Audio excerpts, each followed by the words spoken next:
Alright, so this is Nerski coming to you guys with a little highlight, because I'm just highlighting it for this particular strategy I'm using. As you can see, we have a large Zerg Roach army. There's a couple Hydras still alive with this army. Corruptors, 3 Overseers, because I want to illustrate this one particular strategy I've been using against protoss a lot lately. He has Colossus, he has Stalkers.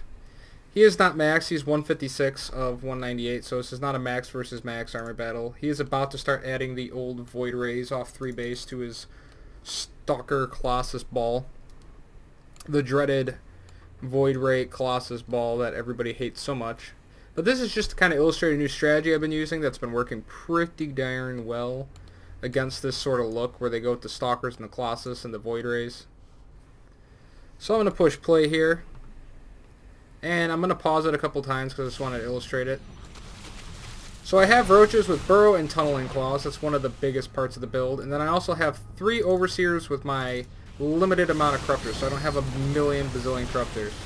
So this battle's starting. I'm going to Burrow. I know he has an Observer. I'm just trying to keep my Roaches alive right now. Right there is the biggest part of this whole battle. You can't actually see it anymore because he's just a poof ball. This is actually a Roach underneath him. But as you can see, my Roaches are taking quite a bit of damage. The point of this build is to build a couple of Overseers with your Corruptors to snipe their Observers, and then to use Roaches with Burrow and Tunneling Claws. Because now normally where this ball, especially with 2 Colossus with Thermal Lance, and I don't know what happened to his Void Ray. Oh, there it is. And Void Rays would normally absolutely decimate your army. It'd be terrible, terrible bad, and everything would not be kosher pickle. But because I sniped this Observer, I just want you to illustrate how this battle goes. Because right now, I have about a 28 food lead. So we're going to see how this ends up because I just sniped out this Observer with the Burrow Roaches. So I'm going to push play again. So now I'm going to Burrow. Roaches are healing up as they move forward. Corruptors are coming in to hit the Colossus. Roaches unburrow in the middle of his army, meaning they can actually help to do damage to the Colossus faster. And it's harder for the Colossus to hit them. He's starting to even up the food. I'm starting to re-macro behind this. But the big key is he's lost his Observer, so I can actually burrow these Roaches at will to keep healing them now. That is basically the crux of this build.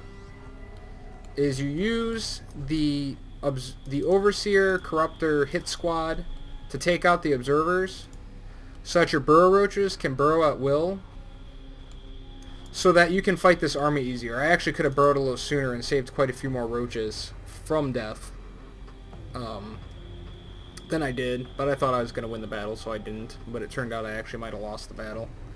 And now I'm re-macroing behind it. But now he has no Observers. So you're leaving your opponent, depending on if they're on 2 Robo or 1 Robo, in the situation where they can either build more Observers out of one of their Robos, which wastes time on Colossus building, to be able to see your Burrow Roaches, or they can build more Colossus. They can't do both, obviously. So that's going to basically wrap up this recording.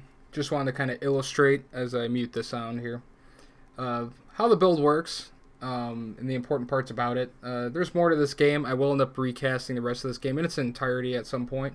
But just wanted to show you guys the basic premise of the build and how it works. So this is going to be Nerski saying peace easy. Hope this helps some of you guys. Later.